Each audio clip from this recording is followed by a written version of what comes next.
Fine time. All night long.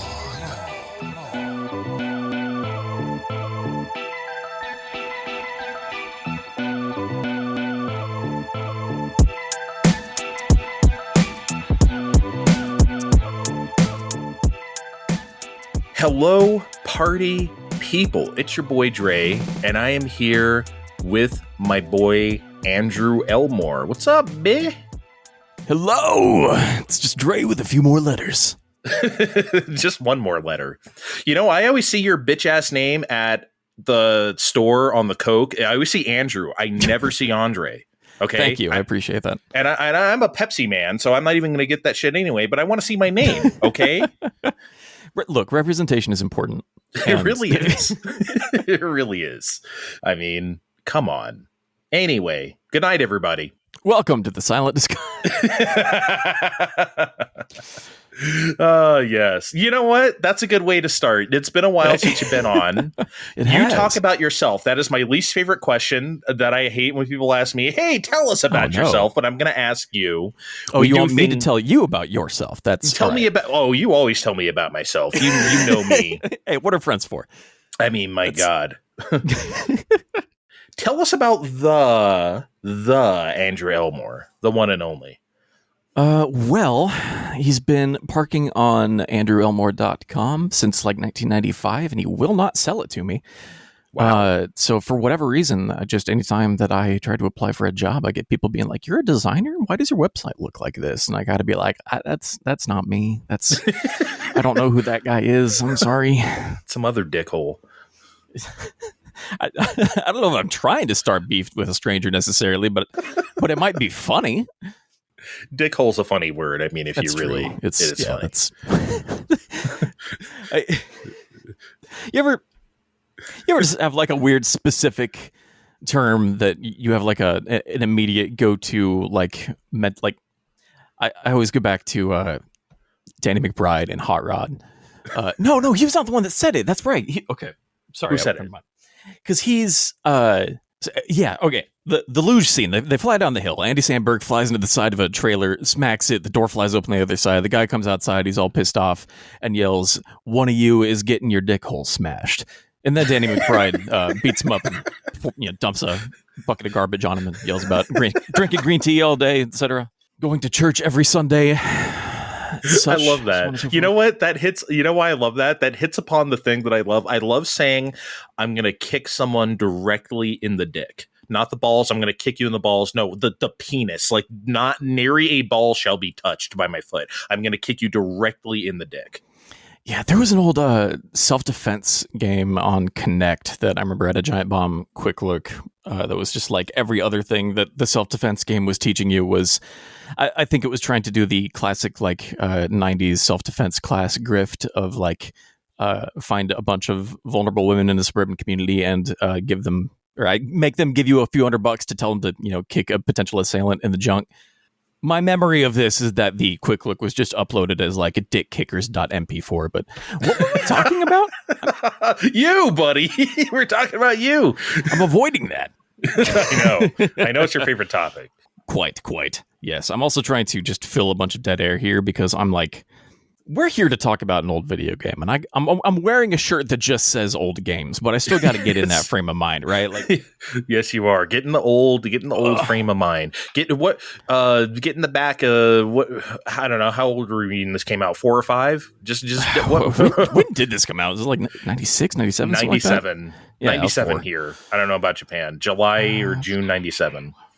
Yeah, it's got a 96 on the back of the Japanese case, but probably 96 there then. Yeah, there's no way it was 96 here. That would be way too early for that. Would Saturn. Be absurd, honestly. There's no way. Yes, I assume that people have seen the title of the episode they downloaded and know what they're here for already. But yes, I don't know. I keep passing past this whole like. I don't know what I'm saying anymore. I'm driving your show off the rails. Tell the people about your fucking ass. Hi, my name is Andrew. I was on the show a while ago talking about Capcom music at some point. I'm a I don't know, a visual designer, a graphic designer, a music composer, man. Music Man? I think about old video games too much. That's what context do we need? I am a disaster today. I'm sorry. I'm bringing some like the worst possible energy to this thing. This is perfect. No, this is exactly what I need. To start the show with a showstopper. Just open with a burning car crash. Yep. But yes, cool. You are correct, and you stole my line. That's what I always like to say. Hey, you clicked on this. You know the title of this, but I'm going to introduce this anyway. Fair enough. Which is, we are here to talk about Shining the Holy Ark. So here's the premise of this, basically. I think this generation, and you can agree or disagree with me, I think this PS1 N64 Saturn generation is the most interesting one. I don't think it's the best one. Like, if I'm talking about like my favorite games, I wouldn't say that. I just think it's the most interesting. All three systems had very, very different capabilities, and we got these like really different results. And I don't think there's been any other generation where, I guess maybe the next one, I guess like PS2, Xbox, and Cube were also fairly had their own strengths and weaknesses, but not like this, right? Yeah, like they start getting more and more similar. Like, you know, now we're at the point where the major consoles are, well, I mean, kind of, what even does major consoles mean anymore now at this point? But like over the last few years, the most current like generations or whatever have been computers. They're x86 boxes. They are computers that sit under your TV now. But there was a time where that hardware was much more specialized, and it made more sense to develop different types of bespoke hardware that was better at doing different things. And that kind of went up through really the 360 PS3 era. Mm-hmm.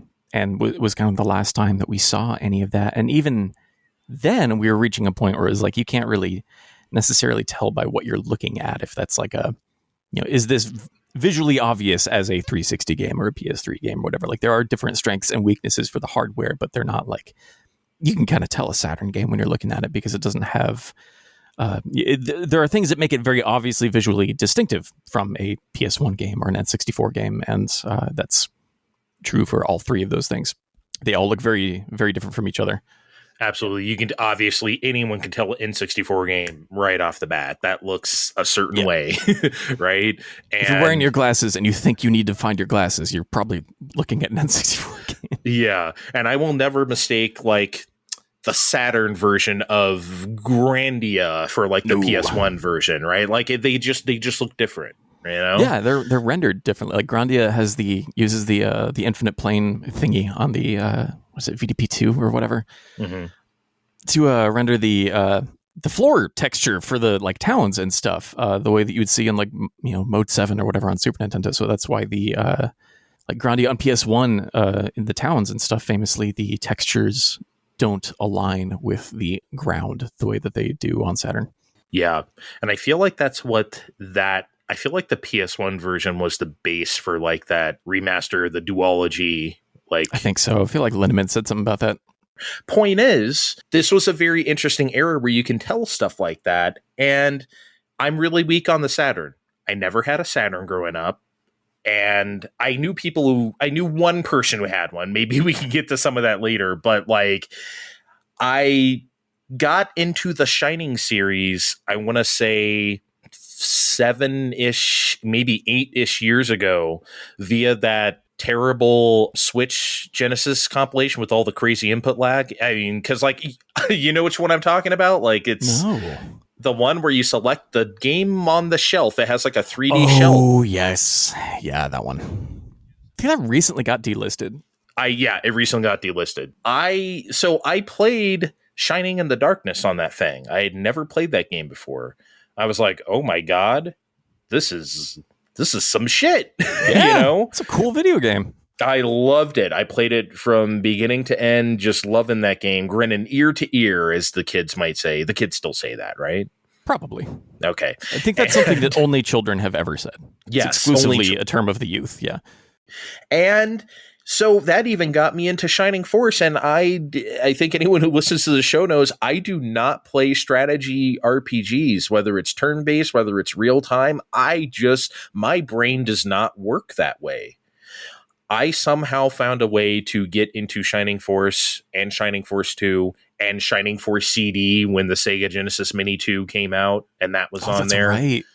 Yeah, and I became a Shining guy. So I guess the way I wanted to... You've always been a Shining guy to me. I've always been a Shining guy, always in my heart. I just didn't know it till I was damn near 40. So basically, I wanted to explore the Saturn a bit via Shining the Holy Ark, just because I love Shining in the Darkness so much. This is also a first-person dungeon game of the same sort. So I was like, okay, this is the way I'm going to do this, and who better to have than the Saturn Man? You are the Saturn Man now. You should have just introduced yourself that way. Hello, I'm the Saturn Man. Saturn Drew Elmore. That's, yep. Yep. No, I've joked about being Flashback 64's official Saturn correspondent, which... like again, going back to our music podcast, the Silent Discographer, which we do with a guy named Adam Ismail, who did grow up with a Saturn. Neither you or I did, but but here we are. I'm going to steal his valor. Yes, stolen valor, stolen Saturn valor. Yes, precisely.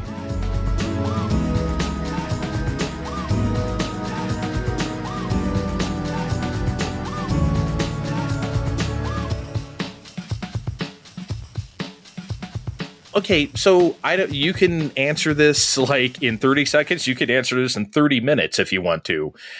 What is it with the Saturn with you? Why is this like your thing more than... I know you love the PS1. I know you don't have nearly as much love for the N64, but I know you think it's like interesting from like a technology perspective. It's like, wow, that's what we were doing nowadays. But Saturn hits for you. Yeah, I have a strange relationship with the Saturn over time because I had an N64 at the time, back in the day in the 90s.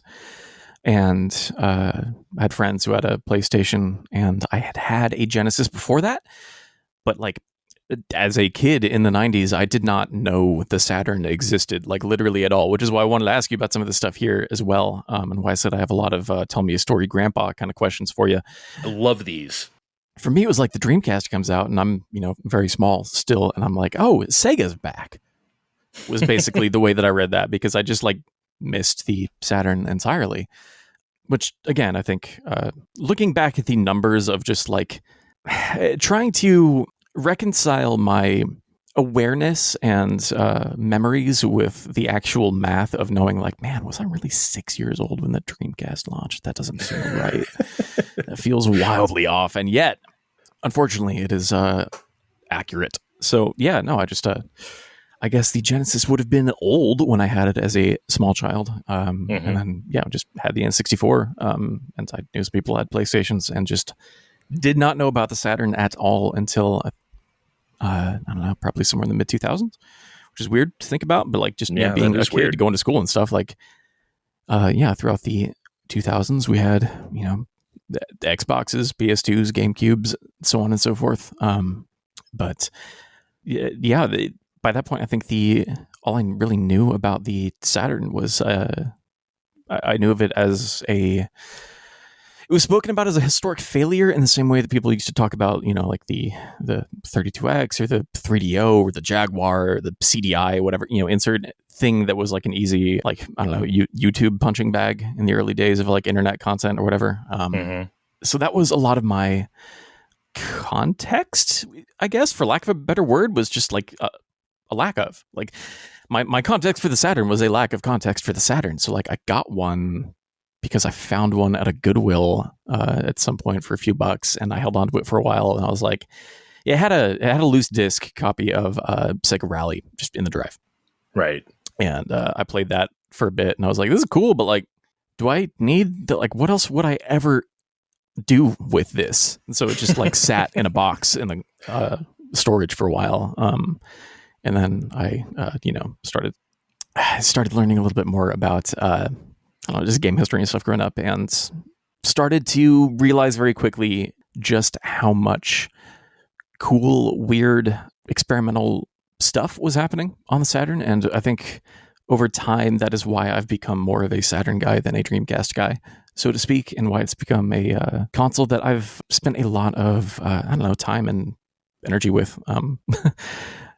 It's just, as I've explored more of that library over the years, I guess I've learned more of the weird stuff that's in there, and there's probably a better way to phrase that. I think as I'm learning more about my own tastes, I guess as I'm getting older, I'm finding that a lot of the types of games that speak to me in terms of the things that people were trying and iterating on and experimenting with and working through and stuff in that late 2D, early 3D period, a lot of that stuff just was taking place on the Saturn. So that's where a lot of weird RPGs are, sure, but that's also like you have a lot of weird like early street racing games. You have a lot of shooters. If you are an STG pervert, and I am, Saturn is a real big home for a lot of that stuff. There's a lot of arcade ports there. There's a lot of just weird shit. Like there's just a lot of very strange stuff on the Saturn. A lot of that's first party, a lot of it's third party, but some of that is like weird RPGs. Like if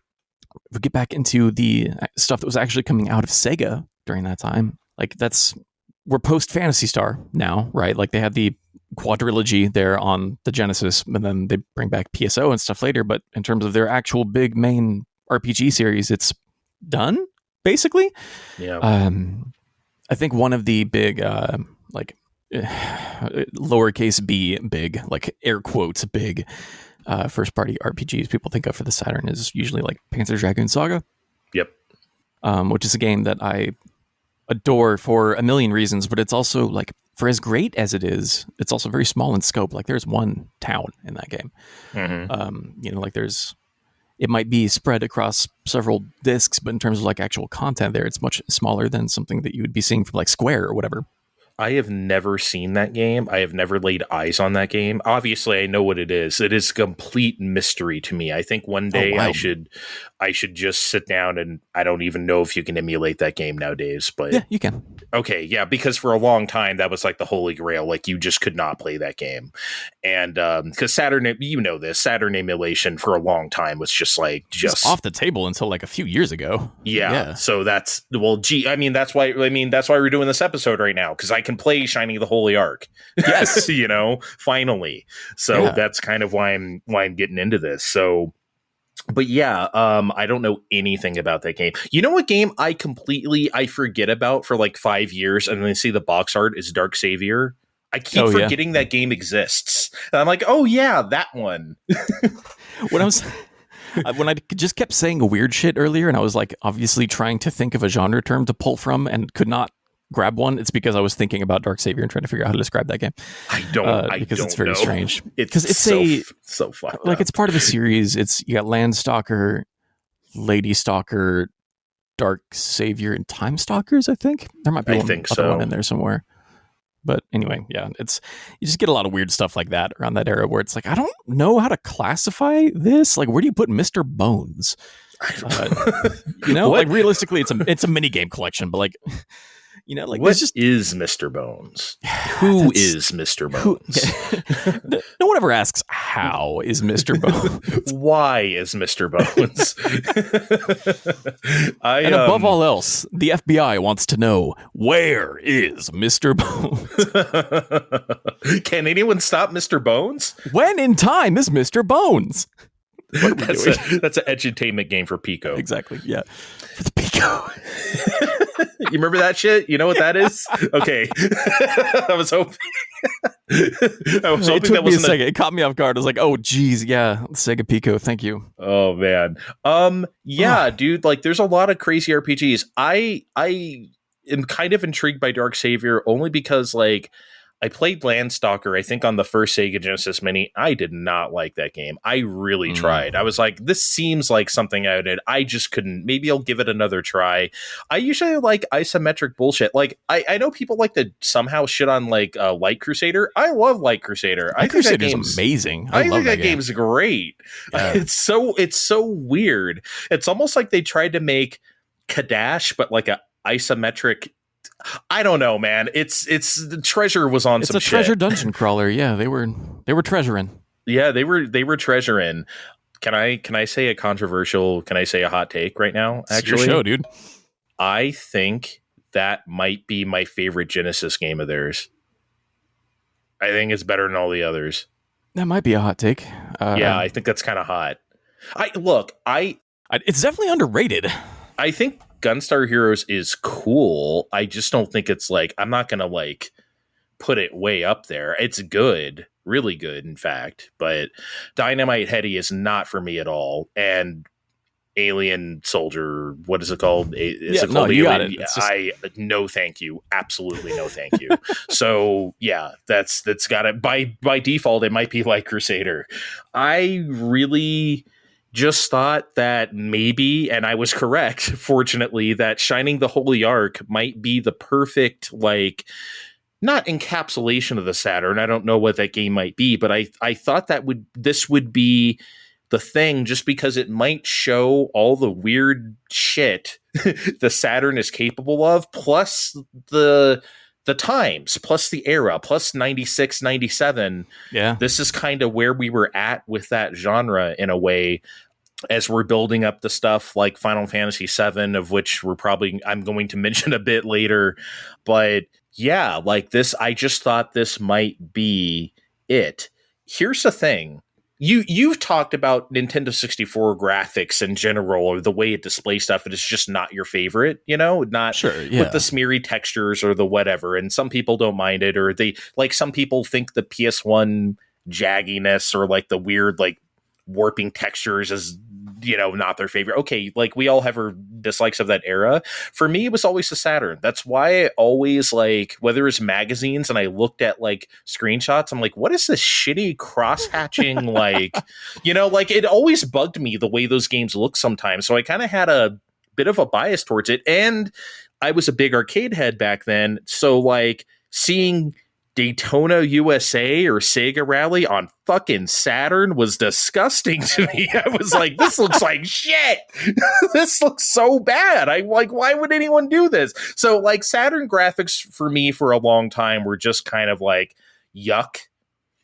Outside of like the 2D ports, like, King of Fighters 96 looks incredible on here, or Street Fighter Alpha 2 or something like that. Okay, cool, right? But if it was anything like Resident Evil, please, no. Wipeout, yeah, Wipeout. Oh god, I keep forgetting the first Wipeouts on Saturn. I'm not even sure that. Too. Oh my god, I'm not even sure that I remember what that looks like on there. It kind of just looks like Wipeout, but at 20 FPS. Oh, 20, damn. That's kind of a shame. That's kind of a killer for that. Yeah, there was an old rumor that the second game ran at 30 on Saturn, but that's not true. It's also No. It's just whatever. Have you ever played Wipeout 64? Yes. That's a surprisingly competent. Like, I remember I picked up that cartridge at Toys R Us for like $20 or something. This is like 2001 or 2 when they were clearing all that shit out, and I was like, you know what? It's pretty goddamn good. Yeah. Actually, I think it's saying something about that game that the biggest strike against it is that it's on a cartridge, so the music is not, it's chopped up or whatever, the same way it is for like Tony Hawk or whatever, any other game that has licensed music on a cartridge. But like other than that, well, of course, that was the exciting thing. Yeah, exactly. That was the exciting thing for me about Wipeout at the time, was that it was like music I was legit listening to. I was listening to Future Sound of London. I was listening to whoever, right? BT, right? Yeah. So like Left Field, New Order. Mm-hmm. Yeah, like, that was the shit.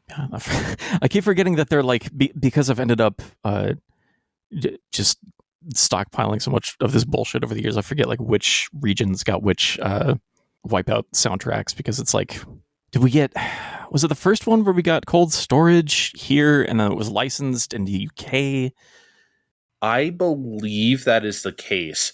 I do remember the second one has Future Sound of London's We Have Explosive. Yeah. And that had the music. I remember the music video also had footage from Wipeout XL. Nice. Like it had because they had their own video for it, which is an incredible music video. We Have Explosive. But then they had like a Wipeout version of that video, I'm pretty sure, which was like fucking weird. It was a time, everybody. I think that one might have been the same everywhere, because I have an old vinyl copy of that soundtrack, and I think it's the same as it is on the US game, because it's Daft Punk's music. It's music. Got like an instrumental version of Firestarter. Yes. Anyway, so Motoi Sakuraba did the soundtrack for Shining the Holy Ark. He bought a copy of Fat of the Land and was like, you know what, man? I can do this music thing. Right. He wasn't in a prog rock band in the 80s or anything like that. He just not at all. I love finding shit like that out about like any particular Japanese composer that you could call like the Gen X era, basically, just because it's like they always in the 80s they were doing some wild shit. Always. It's just they were some dudes. It's like you always find out it's like, oh, they studied for so many years at like this specific university, and then they like it's always they toured in some prog rock band for a number of years and had some kind of like, I mean, that is Sakuraba, right? He went to like Meiji or whatever and ended up in not Size, that's the private guy, Deja Vu. I don't remember. I'm pinching the bridge of my nose and squinting and saying that Moto Sakuraba was in Deja Vu. It'll make the brain meats. I'll let you look that up when you're editing later, and we'll find that out. Yeah, I don't remember. Well, unfortunately, there's no way to know. So no, there's no way. It is lost knowledge. But yeah, Shining the Holy Ark was really like, okay, I'm going to try to learn to love Saturn graphics. Which is very strange to me, because this feels like a weird way to do it, because this is so much pre-rendered, like, I don't know, PNGs. Yeah, well, see, that's the thing, though. That's what I love.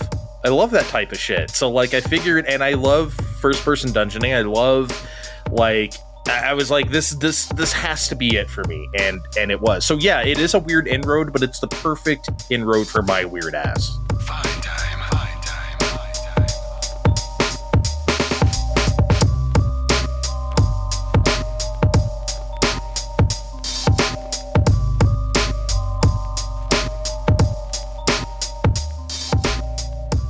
Alright, so Shining the Holy Ark was released in July 1997 here in North America. July. Imagine that, summer of 97, just being like, oh man, what's on the shelves? It just look at this fucking 18 years ago today. Oh my god. Developed by Sonic Software Planning and Camelot Software in conjunction. Sonic Software Planning. I love it. Thank you. I was going to try to tell the history of these weird companies, Climax, but I was like, I can't put this together for a show. So if you want to know, go out there and look. It is some weird, wild stuff. Let me tell you. Yeah, it's some near wild heaven for sure. But I'm sorry. It was a joke for you and literally no one else. Never apologize for REM. Of course, no. That's the job of the apologist, which, as previously established, is me. In fact you. So, what were we talking about? Oh no, my buddy Brandon has a YouTube channel called The Crawl, in which he has a video breaking down both Holy Ark and Shining in the Darkness as games that fans of Camelot RPGs like Golden Sun should go check out. Wow. Because I'll link that video in the description here. Aesthetic stuff in there is very, how do I put this? A lot of the kind of visual and aural aesthetic hallmarks of Golden Sun that people like associate with that series started earlier in these games. It's just kind of Camelot has had kind of a house style for just like UI sounds and like icons and just like the way that you interact with the like menu layer of their games and stuff that I think has kind of been consistent forever. So if you've really been itching for a new Golden Sun for a long time and you'd rather play a better RPG, they're waiting for you.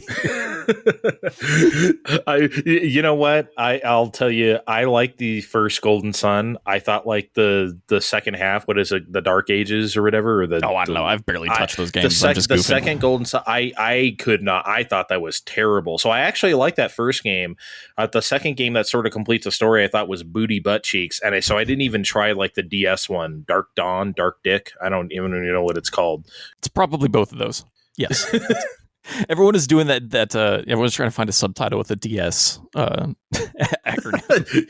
I love those, man. That's like one of my favorite topics. I love that shit. What's your favorite? So What's your favorite DS acronym? Now we're doing this again. All right. Deadly Silence is good. Dual Strike is a classic. Drill Spirits is a good one. What else we got?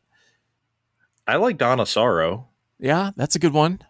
Oh, you know what my favorite one is, actually? Is Guilty Gear Dust Strikers. I think that shit's so stupid.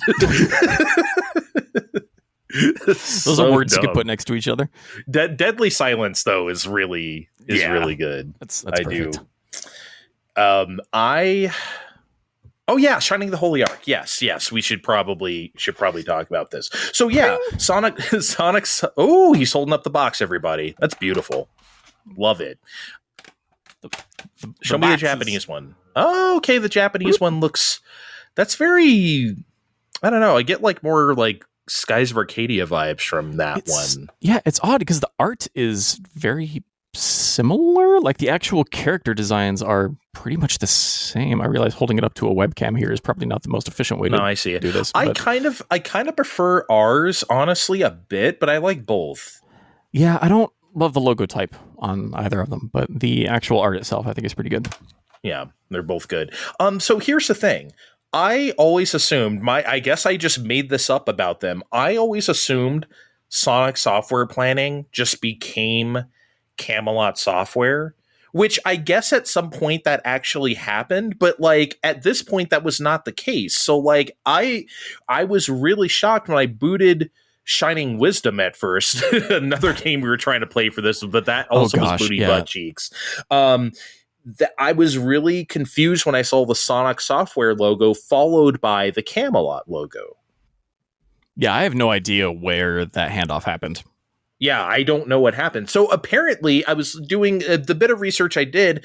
The first fully Camelot game was actually Beyond the Beyond, which really? Okay. Yuck.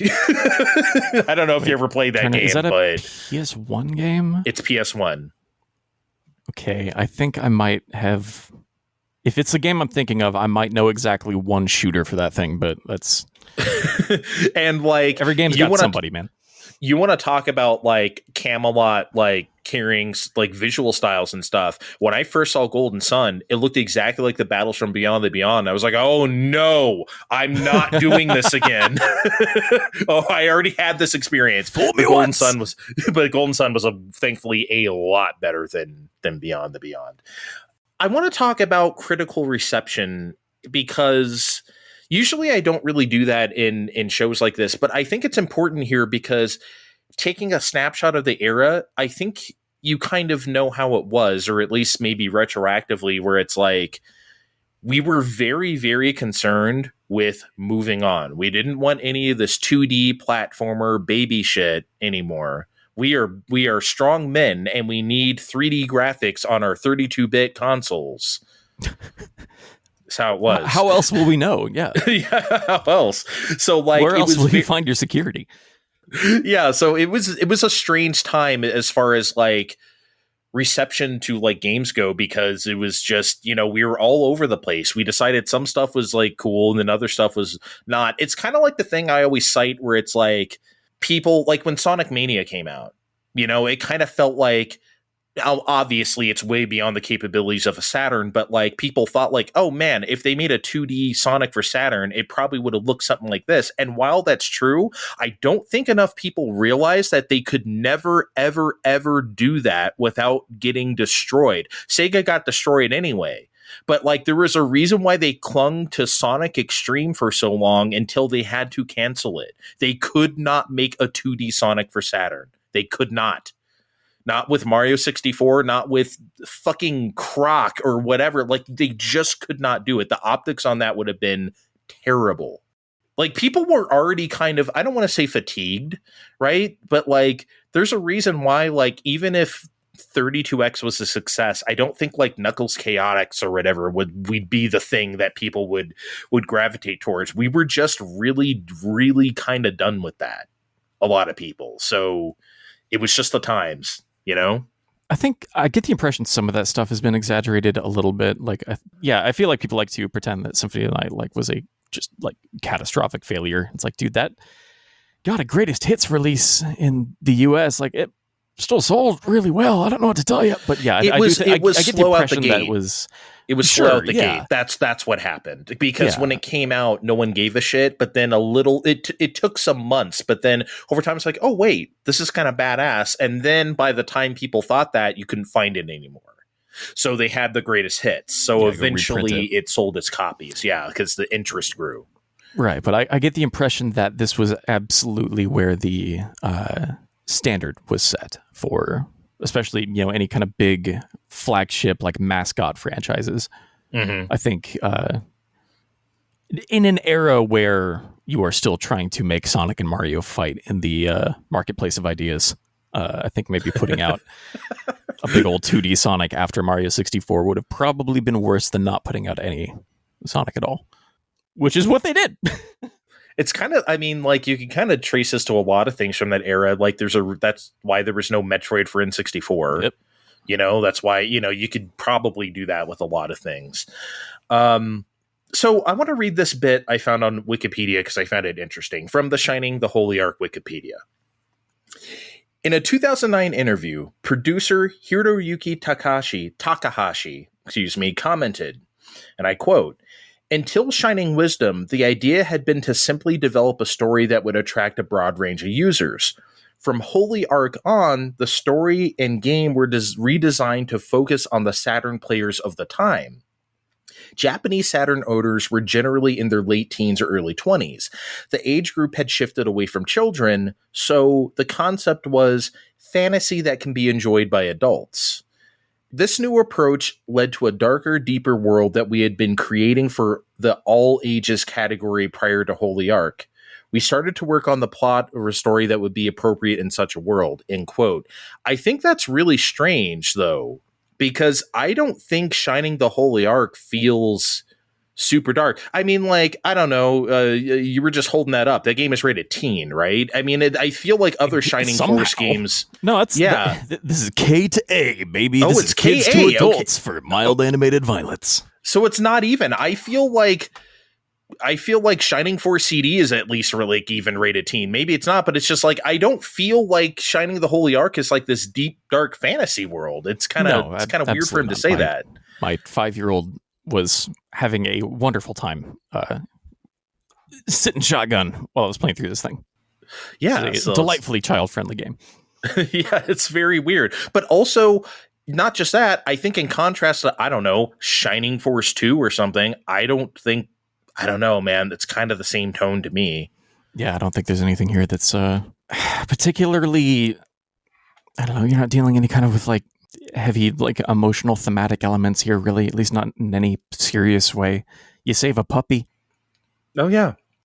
You do save a pupper. That's important. From that scary lady. That's true. Yeah, she just flies in the town. Okay, so I want to get to some of the critical reception. Okay, so I would just like to read this. I thought it was very interesting. Maybe you will think so too. So again, reading from Wiki. Though critical reactions to Shining the Holy Ark varied widely, nearly every review concluded with a strong recommendation to buy the game.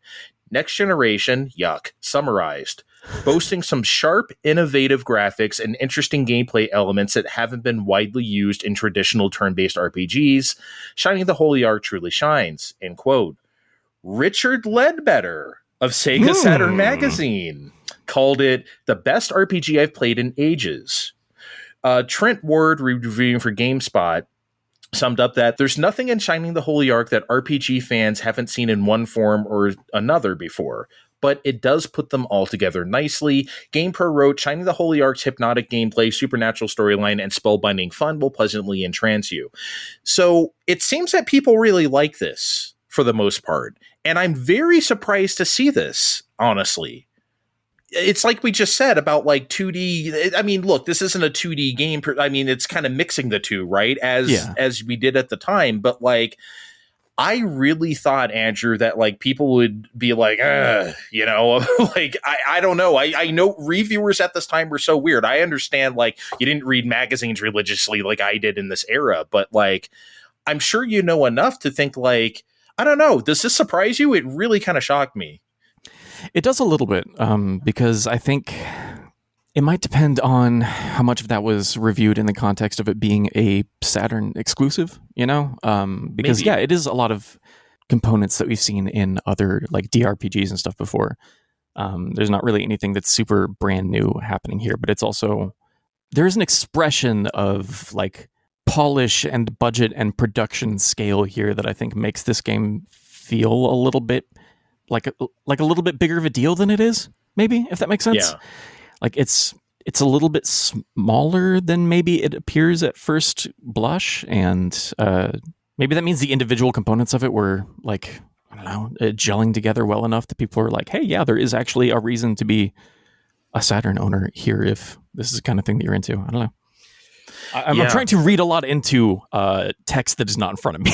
I'm making assumptions based on other people. I think you're right though, because like I feel like people couldn't wait to shit on a stall or like Clockwork Knight or whatever. Like I feel like those games, it was always like, this isn't 32-bit enough. Like we were very concerned about that. This could have been done on a Genesis or something, whether that's true or not. I think most of the time they said that was not true.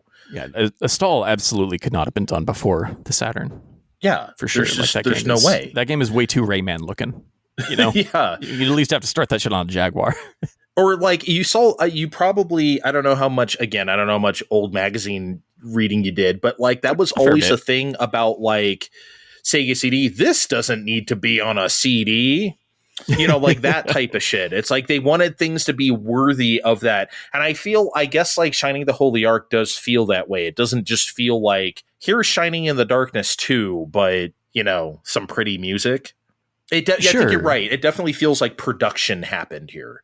Yeah, like I think there is like Shining in the Darkness has, obviously it's a Mega Drive game. It's all pixel art. It's, done by hand, but Shining the Holy Ark is all obviously pre-rendered elements. A lot of the actual environments are texture mapped 3D, but most of the characters and stuff that you interact with are pre-rendered. And it looks like a lot of very kind of Playmobil style, very plasticine, chunky, kind of low poly-ish. I think I was talking to you like yesterday or the day before. I was like, these look like they were probably just all rendered out really fast and cheap on either in like an early version of Bryce 3D, or I think I was joking about like the whole floor of the office building having to share one SGI Indigo station or something. Like it's just, there's not a lot of it's early mid 90s pre-rendered graphics, and everything's got that like ray traced from exactly one point of light. Like it's just, everything has the same plastic shiny thing on it. Yep. It's just, I don't know. It is extremely of that era in the same way that something like Shinobi Legions is or whatever, but instead of that one being digitized photography, this is just digitized pre-rendered 3D graphics. I have never played Shinobi Legions. It's really good. Need to. That game sounds insane. Good, dude. It looks really weird, but unfortunately it actually plays really well. Okay, yeah. See, I've never touched it. So like, I know they have like live action FMV, right? Like they have like, oh yeah, no, they made a low budget, like they made a Wu-Tang video. It's great. There's try and play the PAL version if you can, because I believe it is still 60 hertz compatible, and it has a different soundtrack done by our man Richard Jakes. Oh, okay, absolutely. Then it's been a while since I've made fun of that man for pronouncing his own name wrong on a podcast, but you can't do this, okay? He's my number one guest get. You cannot say this about the Richard Jakes, Richard Jakes. I'm saying it about the British in general. Okay, yeah, we can. They're deeply advanced mispronunciation tech they got over there. Well, thank you, Richard Ledbetter of Digital Foundry, for giving Shining the Holy Ark a good review back in the day. He was just getting out all of his pent-up Master System hatred. Man, we've talked about this before, but the UK magazines are insane, just clinically insane back then. Like for a lot of ways, but I think he's still carrying that Master System trauma to this day, though. Like absolutely, he is. Two things. One, I really love pre-rendered graphics in general, not just of this era, but I think pre-renders is something that I think is underexplored. I feel like we should still do that today. I would love if someone did that today. It's probably impractical to do stuff like that now, but like, shit, I would love if someone really wants, like, you know, some indie developer really wants that like 90s feel.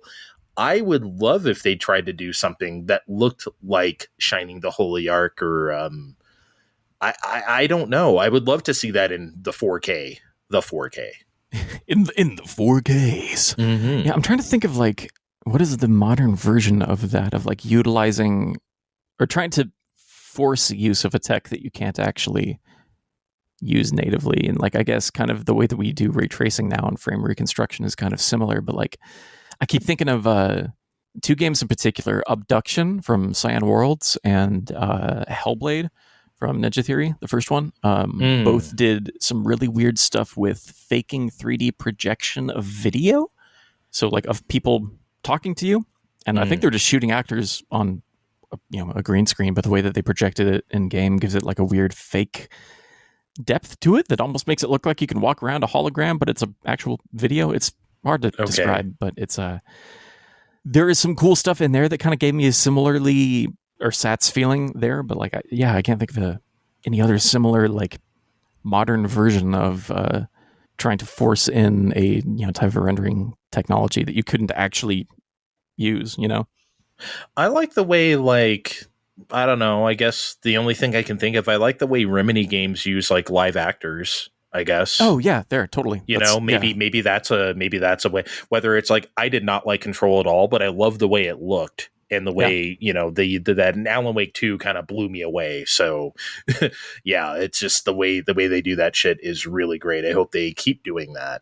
It has me interested in Control 2, even though I did not like the first one at all. So I'm kind of here for that. Yeah, I've said this about pre-renders for a long time, or even not just pre-renders, but just like making stuff look like that. I think a new, not even, I was going to say Resident Evil, not even a Resident Evil game. I think like if someone wanted to do like the fixed perspective camera game, whether it's like a Onimusha like or Dino Crisis or whatever, I think that's still viable. I think that could be so fucking cool. Like we stopped doing that after PS2. So like we have never seen it in today's fidelity. I would love to see that. Fine time.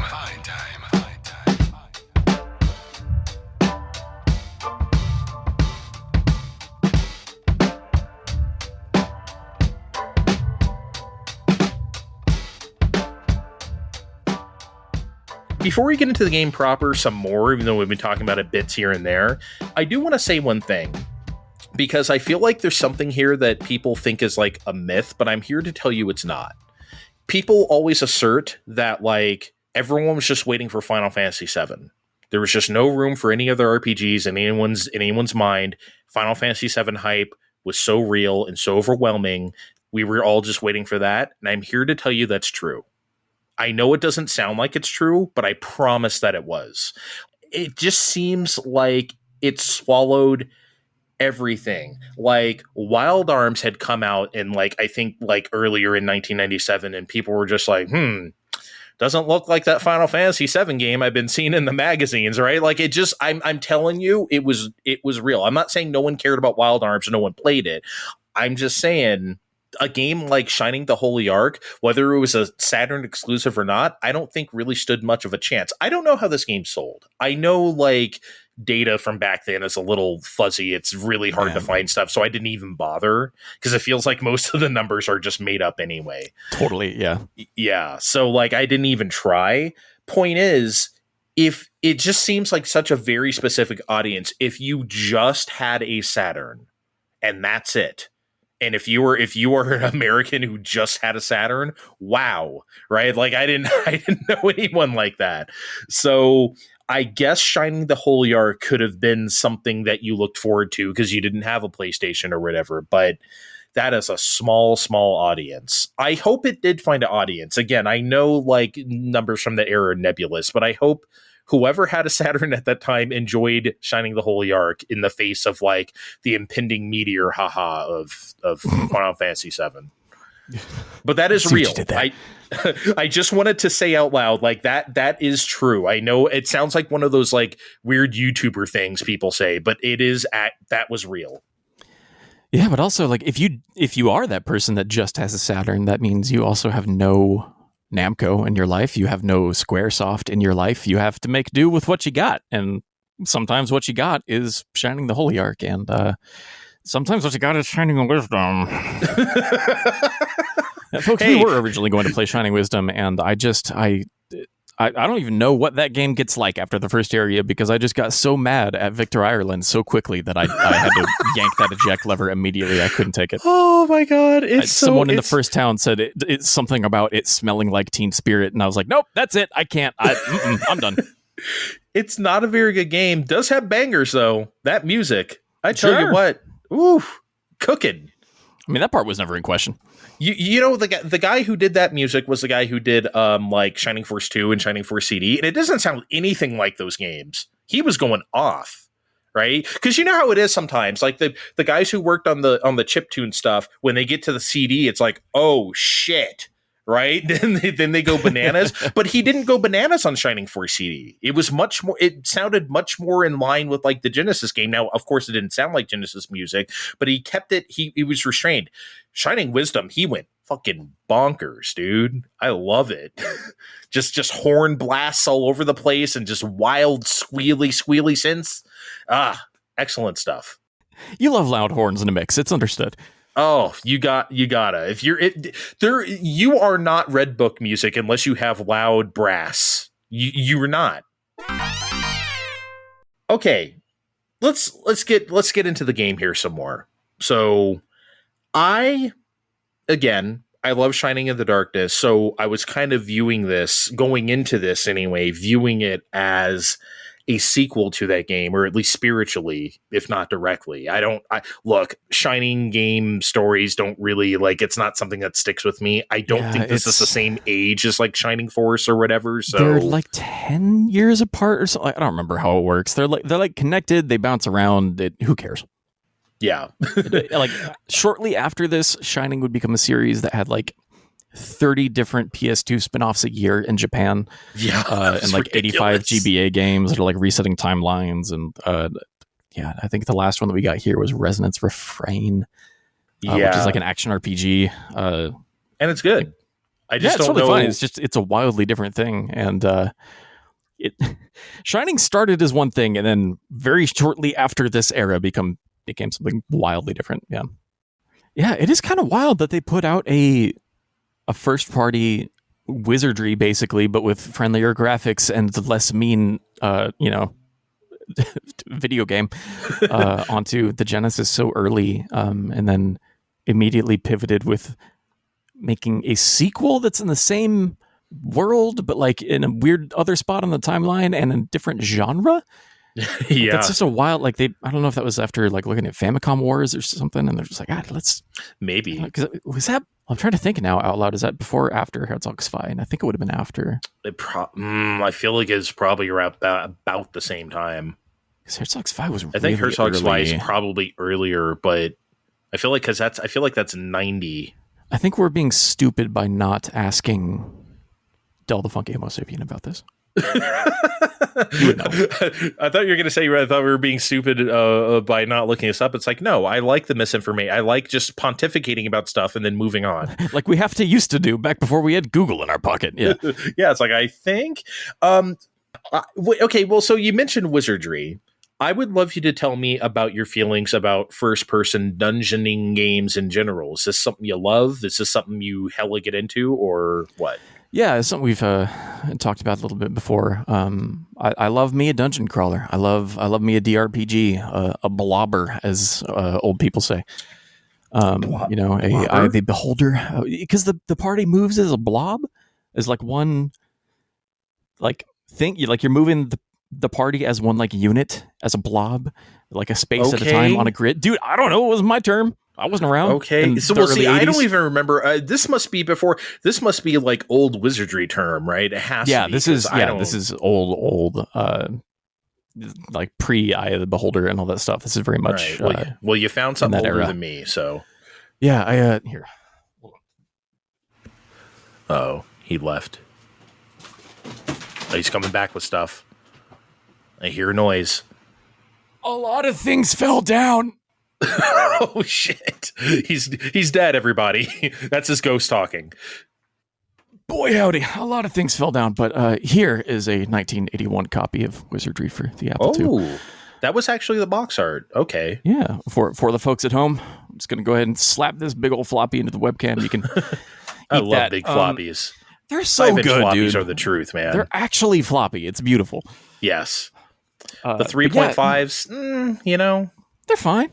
I mean, that's fine. what I grew up with. That's what I know. But man, these big 5 1/4s. Our first computer had both. It had slots for both. Amazing. Yeah, so it was in that in between era. Nice. Anyway, yeah. So is that the first 5 1/4 floppy on Fine Time? Yeah, I don't think anyone's ever shown their floppy. Show us that floppy. Don't copy. Let's go hit the showers. So yeah, you are a dungeoning man if you have that thing. That's you are a dungeoning man if you have that thing. That floppy thing. Yeah. Keep that. You don't want to keep that MF thing floppy. Oh, they're going to say keep that in your back pocket. I'm like, dude, that's really floppy. that shit's all over the place. It's not even detachable. It's like a wallet chain. You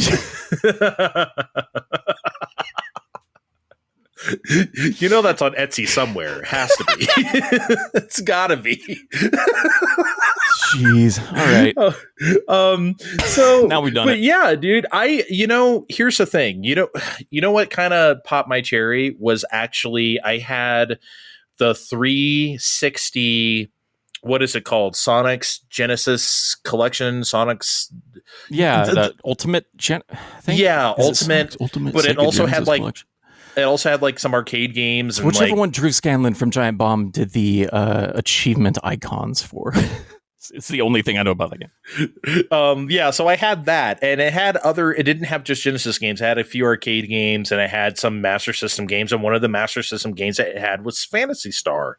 Oh, nice. And I was laid off at that time. I had no job and nothing else to do. I wouldn't know anything about that right now.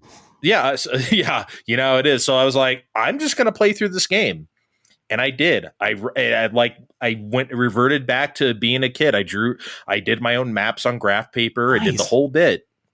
I love doing that shit. And that playing Phantasy Star made me like, it's like, oh wait, I love this genre after all. Because like, here's the thing. I never hated that genre. It was just not something I ever got myself into. But I played the original Phantasy Star then about now 15 years ago. And I was just like, oh shit. I'm going to play more of these. So then, of course, that begat Shining in the Darkness later and whatever. I still have not taken a wizardry trip. I have never delved into the wizardry world. As I understand, that's something that has largely been taken over by the Japanese market at this point, where it's just like there are sequels upon sequels. It's one of those type of things, like a Spelunker situation.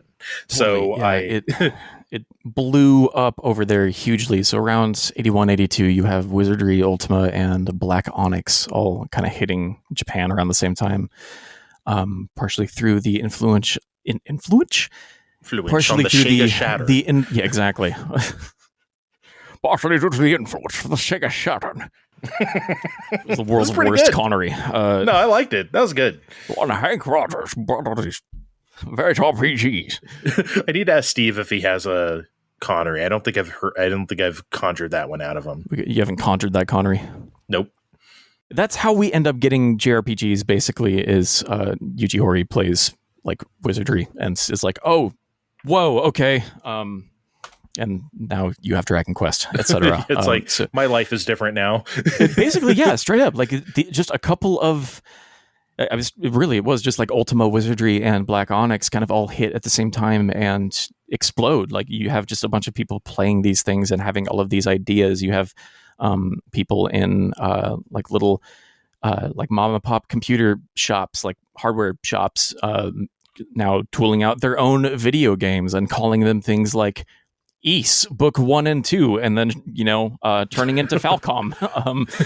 Like you have all these people just exploding with ideas that they're getting out of these games, and some of them take those ideas and run with them and create something wildly different, like you end up getting with Dragon Quest. And then some of them are very playing it much more close to the vest and just doing their own spin on that same idea, which is why you have something like Shining in the Darkness being a much friendlier, more approachable version of a DRPG, of a wizardry type thing, where you are moving through a gridded dungeon in first person and kind of simulating various like first edition D&D style, like you're disarming, you're fighting goblins and you're checking tests for traps and disarming said traps and getting messed up in the process of disarming said traps and losing your one thief, and then everyone dies on your second battle encounter. Like that's these games.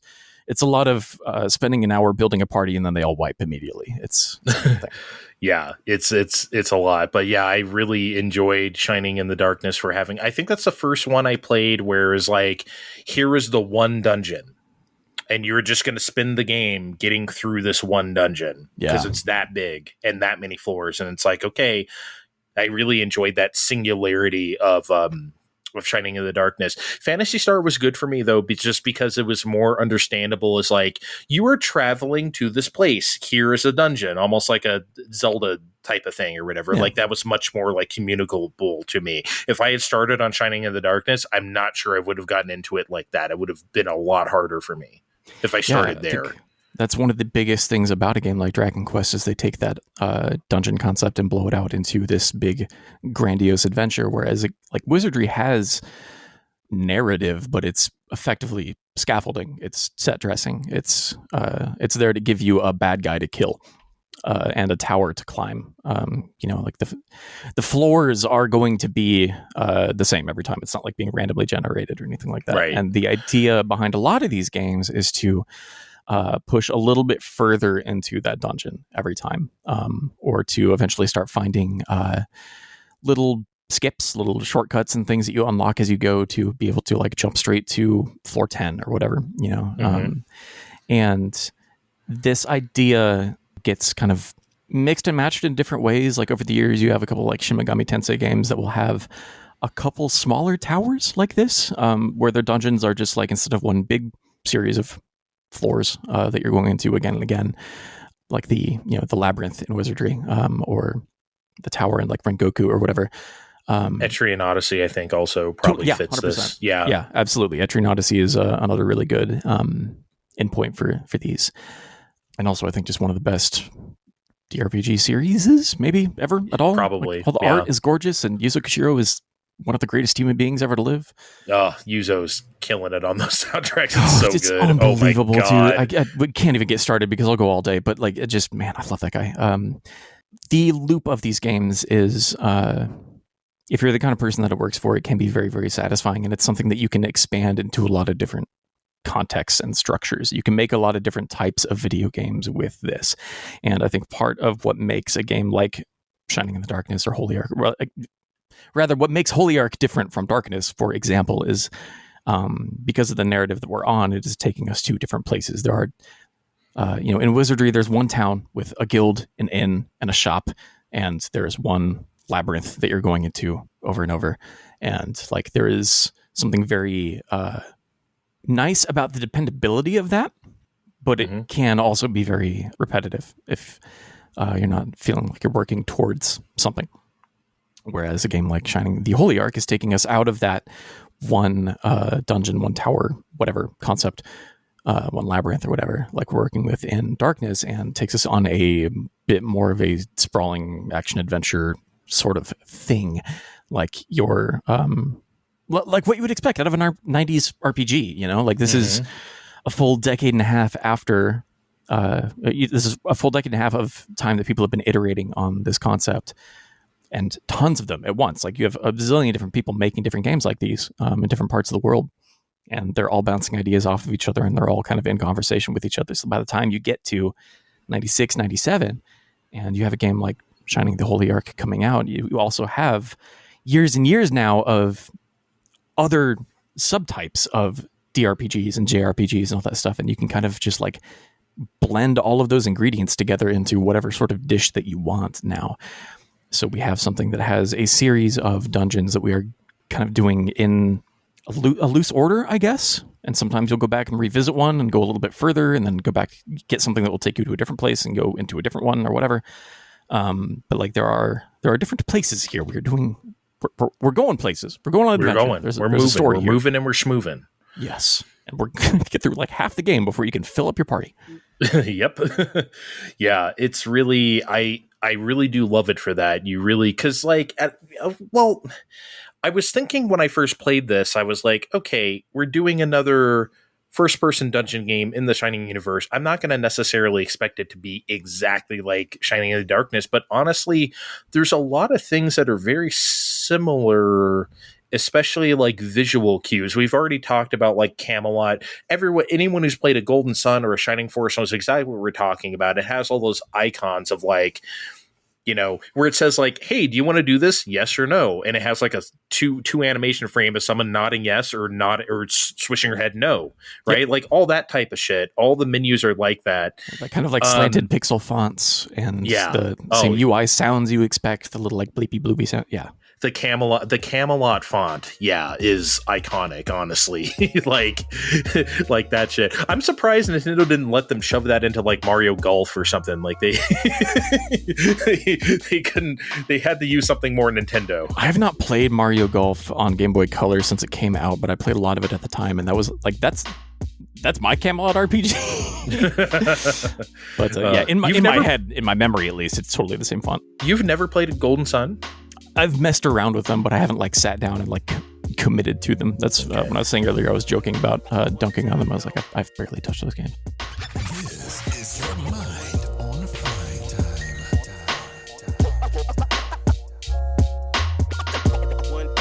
One time, yo. One.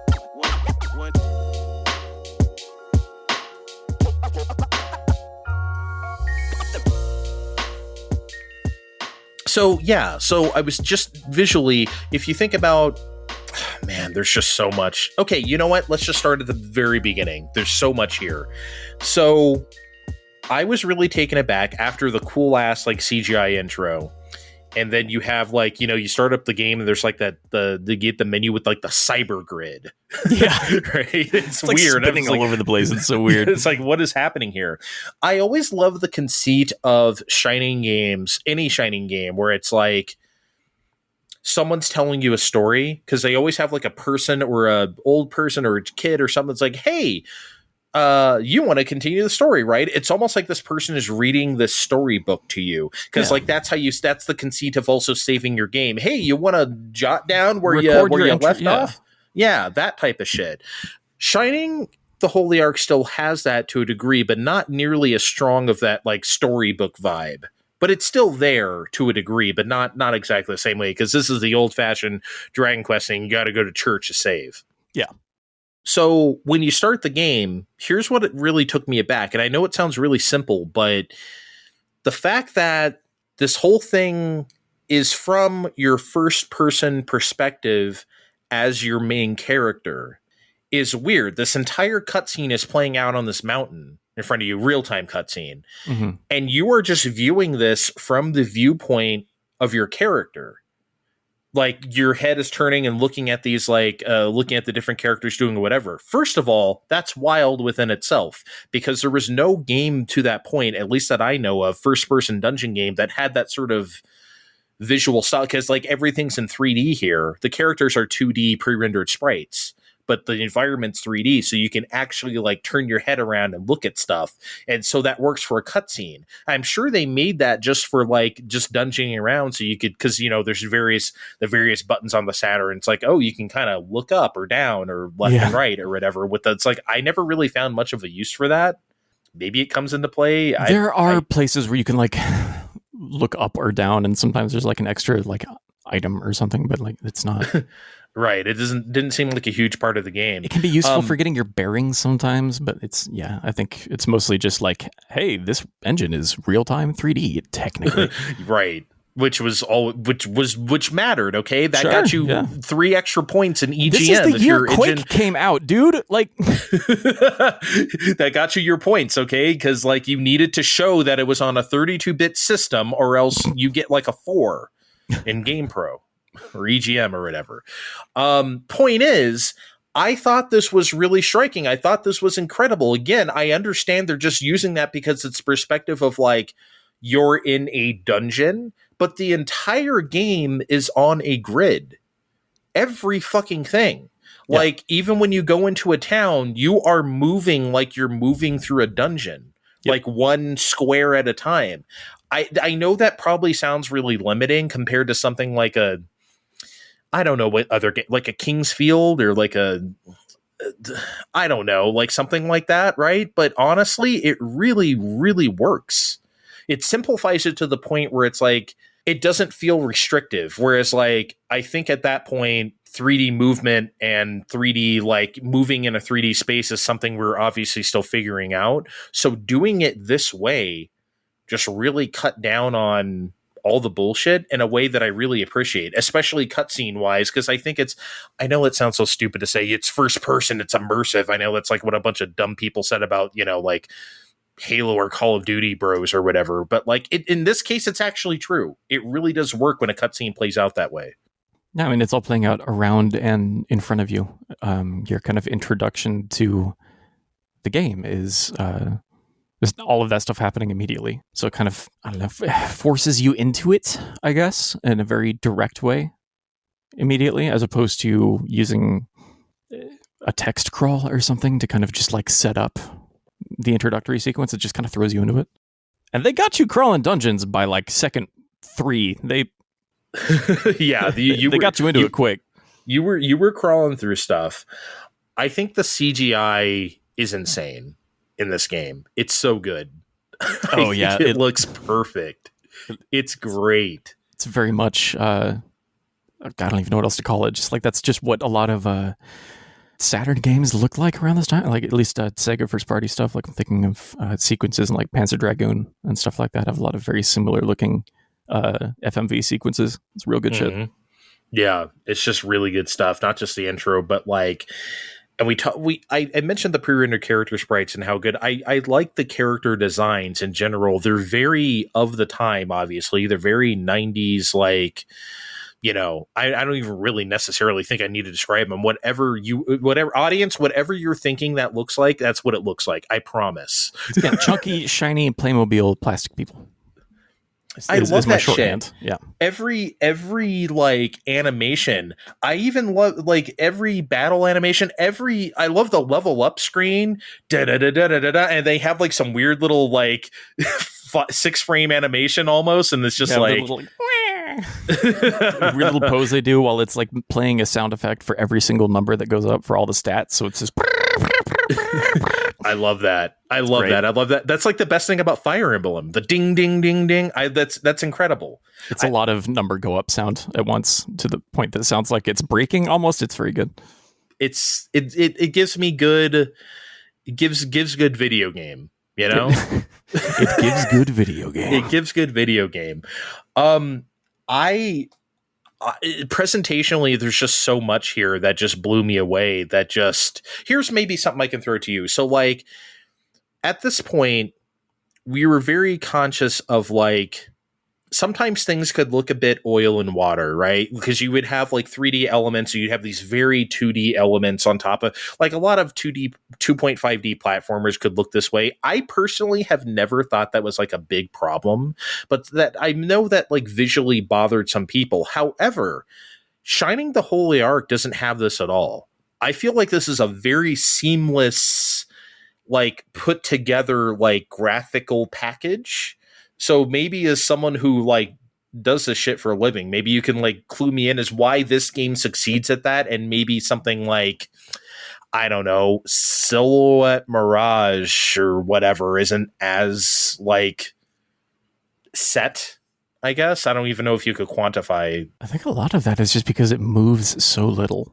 Like if I'm trying to think about that, because it is like the pre-rendered graphics almost look as low poly as the real-time graphics. And they're almost as chunky and blocky. I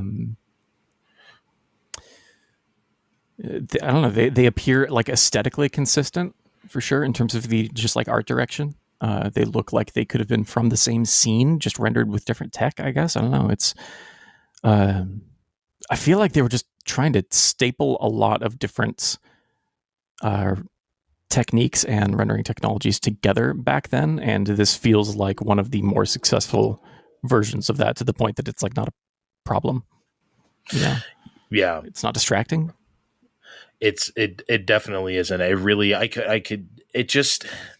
It's got to be the pre-renders. I feel like if everything was like, because not everything is pre-rendered, right? Because I feel like what are they, the fairies or the like little. Oh yeah, those are just like little pixel art. Yeah, the little pixies. Those aren't. Yeah, because like if everything looked like that, then like it may like pop out a bit more, but it really doesn't. Like especially what's Big Boy's name? The big dragon guy you get in your party. I forget. It doesn't matter what his name is. The like one in the mansion. Yeah.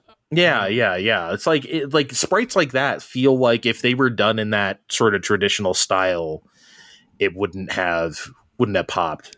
Yeah, but instead it like, because it's so like, I don't know, anytime I think of early 90s like 3D rendering, I just start instinctively saying SGI workstation like a meaningless shibboleth, but it's like, that's what I always think of too, though. It's like, it's that, or it's like, I don't know, do they do it on like a Windows 95 machine in Bryce? I don't know, like that's, or like a old Power Mac or something. Like, I'm not sure. I would love to know. I couldn't find any information. I looked. I couldn't find anything either. Yeah, that's one of those things where it's just like whatever just was standard at the time, I guess. Like, they weren't thinking about it, but a lot of the like it's probably too early for like early Maya. I don't know. I could be totally wrong. Probably a bit too early for Maya. So I know Naughty Dog was using Maya in the late 90s, but that was a couple of years after this, at least that I'm aware of. Because I'm thinking of Jack and Daxter 1, which shipped in 2000, which I know they modeled in Maya. Anyway. Is this the first time that I mean, again, correct me if I'm wrong, if this isn't like Kingsfield and I forgot or whatever, is this the first time an RPG let you explore a town in like a full 3D space? I don't think so. Because I don't feel like that's the case. However, this is so impactful because it's from that first person perspective. Yeah, but also like it's not the only one. There were other similar like dungeon crawlers and stuff on Saturn that we didn't get here, like Dungeon Master Nexus. Right, is the first one I'm thinking of, but I don't know when that came out off the top of my head. Virtual Hidelight doesn't have a town, right? Or no, and that's also not first person. Oh, that's right, because it's a weird. It's a golf engine. So it rocks, dude. It's so cool. That game is not real to me. Every time I see it, I'm like, this is not a real game. This is so extremely not real. It's amazing. So weird. It gets weirder when you learn it and realize that it's only like an hour long. Like Hidelight itself. I mean, because you know what? That's something actually that when you were talking about like the way things branched off from like wizardry or whatever. Hidelight is another. Totally, yeah. One of those early, like, kind of phenotypes. Exactly. I played Hidelight a couple years ago because it came out on Egg console on Switch. Mm-hmm. So I played it through it, and like that shit blew my mind. Yeah, it was really fun because which version was it? Was it like PC-88 or was it like the Famicom? Or? Yeah, PC-88. Okay. Yeah. And so I played that and. Like I get it, like you know how I feel about Tower of Jiraga as not whatever, but like it's just like I get it now though, because like Hidelight was really fun to me, maybe because I'm an East person and it's a very very direct descendant. Oh yeah, you know, so bump combat and everything. Yes, it's like I see that, and the fuck was my point? Did I just want to talk about Hidelight or probably? No, we were talking about first person like a town exploration and stuff. Oh yeah. So like I'm sure it came from somewhere, but like in like full ass like 3D graphics, I don't remember. Maybe there was some like very early like PS1 again, maybe like the first Kingsfield or something. I don't remember. Point is, it's cool. Yeah, I'm trying because Kingsfield isn't like a RPG in that sense. Like you're not really like there are NPCs you can talk to and like buy stuff from and all that, but it's not like this. You're not going and like resting at an inn and stuff like that. It's like there are a couple other sad bastards stranded around this place along with you, kind of thing. Yeah, I don't know about like an actual 3D rendered. I'm sure there was something on like PC or whatever, but every town, but the towns are beautiful, man. Like every NPC you can talk to, just all the architecture is great. That comes at a cost because boy, the Saturn will chug. Oh yeah, I remember talking to you. I was making sure it wasn't my emulator. I had to look. I had to ask you and look up a playthrough as well to make sure it chugged in all the same spots. Yeah. So it was not me. It was around the time you got to like that town outside of Castle Enric, right? You were just like, "Hey, is my Steam Deck?" I was like, "No, that's just the game. That's Saturn, baby. It just does that. Yeah, it's Saturn, baby." It's great. I really love. It's worth it though because it's just. It looks so great. I love that you know what I love about Camelot / Sonic Software Planning or whatever games around this time? Every NPC is so bespoke. Mm-hmm. Like they all have like a name and they all really do look different. Yeah. Like it's cool. And also what I really love that they kept from, I don't know if they like consciously kept this or just happened to do the same thing as Shining in the Darkness. Whereas like when you go into a pub or you go into a shop and there's just like an array, a panorama of like NPCs standing around to talk to.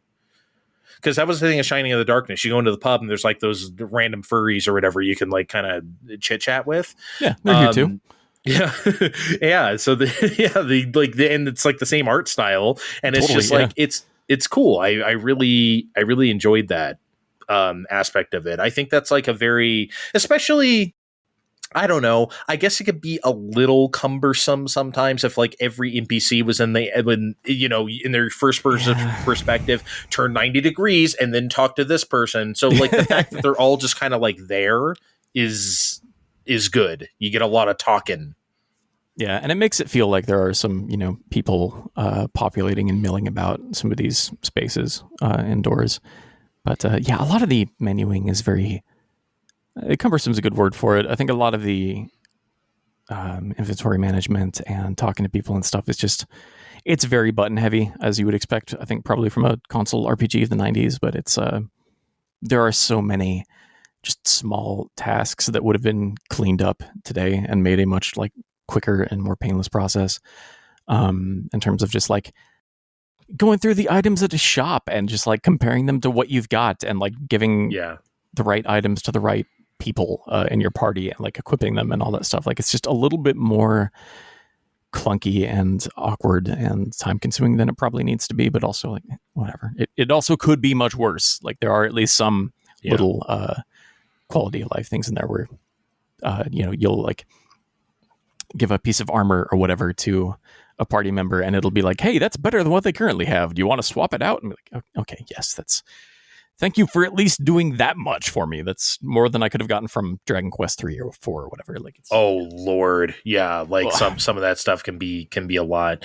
But it's funny how like the first Dragon Quest, you get the piece of equipment and you just equip it. Like because you have it, there is no equipping or unequipping stuff because you have that thing. You just wear it. Yeah. Versus it's like, there. Yeah, it's just there versus like, so yeah, Shining the Holy Ark is a bit cumbersome, even by 1997 standards. It's a bit much. Cause you think about something like what's a really easy, like any Squaresoft thing, any Final Fantasy or Secret of Mana or Mana game or whatever was like much more like, quick with that stuff. So I get it. I think there are a lot of Super Nintendo RPGs that are, much faster and slicker about menuing than this game is, but that's kind of the one thing that I think is the most maybe prominent barrier for someone who's not who might not be aware of what they're getting into for a game like this. I think that might be the biggest issue, I guess, is just like how slow and awkward it is just navigating menus from games from this time. It can be, but also I think it's not that bad, but it's worth it. But also, you know what it is too? Some of the just like there's a lot of dialogue at the shop because sometimes you'll talk to like the armor girl or something. It's like, hey, you bought something from me before, didn't you? Here's all her stuff, even though you never bought anything from her before. Right? It's like the first time she says that, it's really weird, and then every other time after, it's fine. But like, It's like, no, lady, that was someone else. But then it's like, hey, who do you want to give this to? Because, like, here's the thing. I'm thinking to, like, Shining Force games, and they're not nearly that awkward about it either. And you have to equip a lot of fucking people in those games. So, and make sure they have an herb or two or revival. Yeah, because that gets closer into, like, Tactics Ogre territory almost. Mm-hmm. Yeah. So that's a bit easier, but yeah, it's not too bad here, but definitely, could be better. It does always still feel illegal to me using C to confirm in menus in Sega games. That's kind of what I gravitate towards. It's like the button I always want to press. Also, but just because it feels forbidden. I know. Okay. So like, I know I'm asking the wrong person here, but like when you play Sonic, do you use A, B, or C to jump? Because you can use them all. Because I always use C. I think I use B. B? I'm thinking about it. Okay. Just because it's in the middle? I don't know. Yeah, I don't know. I always use C for some reason. C for confirm? For menus? Yeah. I don't know. You know what? That's a good question. I should put that poll out somewhere. What do you use to jump in Sonic? Because I don't think most people think about it. Yeah, Or I think you'd probably get more responses if you put a poll out for one of Yuji Naka's other one-button games, like Ball and Wonder World, things that people have actually played. But you could try Sonic, I guess. But okay, yeah, sure. I'll put that out there. I'll ask Steve what he used to jump in Ball and Wonder World. Yeah, and he'll just be like, I had to swap to 18 different characters to find the one that could first.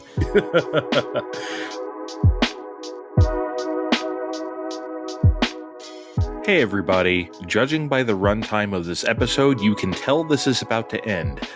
We went very long with this discussion. We have about another hour and a half to go, if I had to estimate. So we're going to take this to a part 2. We don't want to put that all in one episode. We want to give you a break from us two jokers. So join us in a couple of weeks so you can hear part 2 of Shining the Holy Ark. Thank you, and we'll see you next time. We'll catch you next time. This has been